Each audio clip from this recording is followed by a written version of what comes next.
Let's be honest. I know we all struggle with this. What size element do I need for my particular still?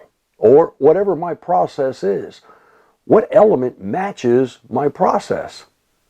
Let's uncover that.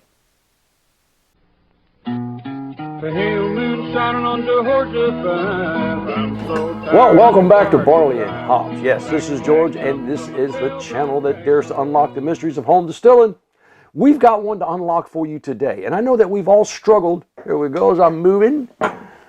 I know we've struggled from time to time trying to decide what size element actually goes in my still.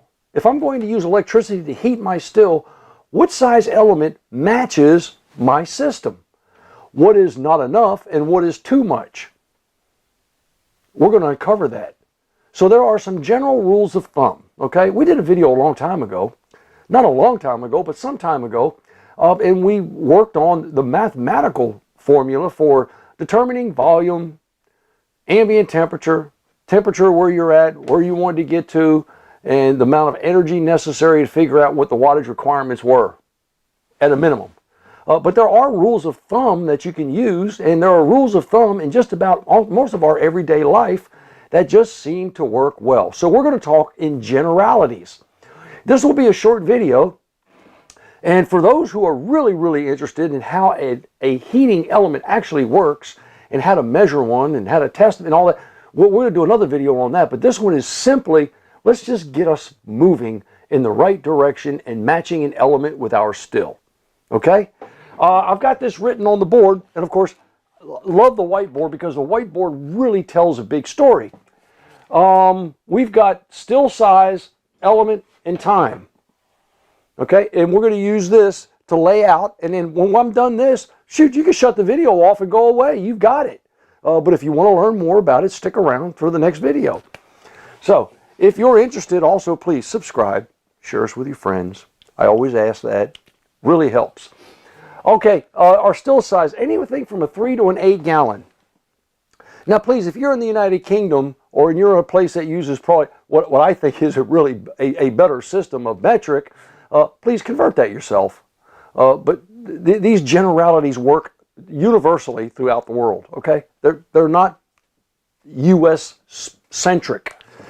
And I'm going to use two different colors. And the reason I'll use two different colors is because we have 120 volts and we have 240 volts. Now we'll get into that a whole lot deeper later on, but remember, electricity doesn't care where it's at.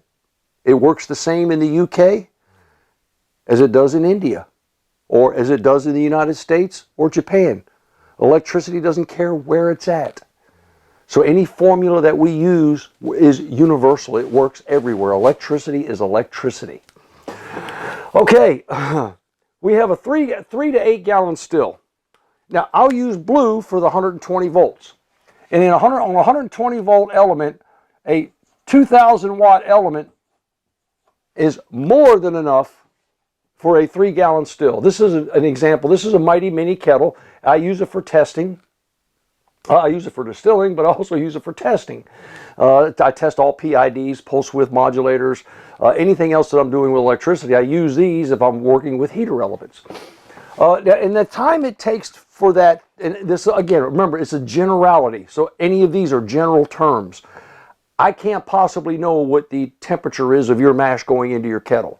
Okay, so these times are in general. So if I give you a time and yours takes a little longer, a little shorter, please don't hold that against me. These are general terms. You can expect anywhere from a 3 to 8 gallon still on a 2,000 watt element to take anywhere from about 25 to 45 minutes in order to reach temperature. Okay? In order to reach its operating temperature. That's what we call your heat up time. All right? And that, again, is based on what the temperature is as you put it in, what the volume is, what its constituents are, etc., all those things. Now, when we move from an 8 to a 13 gallon still, now you can also use a 2,000 watt element, and in this particular case, your heat up time is going to be anywhere from about 45 minutes, probably to about 70 minutes. So what we're indicating here, and again, it's a general term. What we're indicating here is, remember that a 2,000 watt element only has enough energy that it can provide in order to heat a liquid solution. And these are blue, they're on 120 volts. Now you could use a 3,500 watt element, and that would be on 240 volts. Now on the same size still, if you used a 3,500 watt element, your heat up time is now reduced to about 20 to 40 minutes. So you see what the cause and effect are, or the cause and effect is more wattage, shorter heat up time. Now, is there a point of no return? Well, the only thing I would offer is, think of it this way. Could you put a V8 engine into a Volkswagen? Oh, certainly you sure could. Why would you? Why, the bottom line, why would you? Okay. Could you use a 3,500 watt element in a 3-gallon still? You sure could. In this little one right here, this one, yeah, you sure could. What's my heat up time going to be? My heat up time is going to probably be about 13 minutes. Yeah, but remember now I'm using that 3,500 watt element, which is overkill for this still, for a 3-gallon. I could use that. It's overkill. Now remember the second, third order effects, depending on what I'm using to control that with, may cause me problems once I reach my appropriate temperature in trying to maintain that. Okay? And that's only because of the amount of heat that thing is capable of producing. Oh, it's a beautiful thing when you think about it. Now, let's move down the chart from 13 to 23 gallons. What I would normally use, and I would recommend, I use that term loosely, recommend. Please don't hold me to it. Was anything from a 3,500 watt. And if you use a 3,500 watt, now you're looking at your heat up time anywhere from, somewhere around 40 minutes to probably 60, maybe 65 minutes. And that's quite a while. You're starting, see, we're on the prefaces of a changeover here, where I would probably go with a 4,500 watt element. And the reason I go with a 4,500 watt element is because now I've reduced my heat up time to about 30 minutes, anywhere between 30 and now probably 50 minutes, which is adequate. I mean, it's something that you can live with. You know, no one wants to sit there and watch a still and wait for it to heat up over 3 or 4 different hours. I mean, that's probably one of the most hobby-killing experiences you can have, is to wait forever for that thing to heat up. So you use a 4,500 watt element. And for a 23 to 30 gallon still, I almost always use a 5,500 watt element. And that's going to reduce my heat up time anywhere from 30 minutes to probably 40 minutes.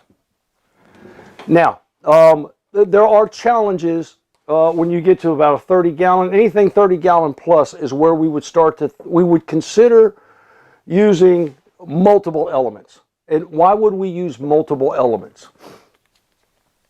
The only reason we would use multiple elements is because now we're trying to control. The only thing a multiple element does is affect this. Okay? It affects the heat up time. All right? I could put multiple elements on my 13 or 23 gallon still. Let's say I put a 35 and a 4,500 watt element. I could do that. That's probably overkill. But I would reduce my heat up time to almost, not almost nothing, but I would reduce my heat up time to about 20 minutes, because I've got 2 elements going at the same time. But remember, I've got to provide that much energy to it as well for that period of time. And what happens once I reach my temperature? I shut off one of them. Okay? I could actually use 2 elements on my 8 to 13 gallon still, We're back to the Volkswagen analogy. Why would you do that? I mean, you could, but does it really, is it practical is the question. Is it practical, and is it really economical? And of course, anything in 30 plus, I would always use 2 elements, always. It's only because of my heat time. Now, when you do use 2 elements, just keep in mind that you have 1 element running. I'm going to run 2 5,500 watt elements. And once we achieve temperature, what happens? We shut one of them off. And then we use the remaining element only in order to maintain that heat, because it doesn't take as much energy to maintain the heat once your temperature is achieved.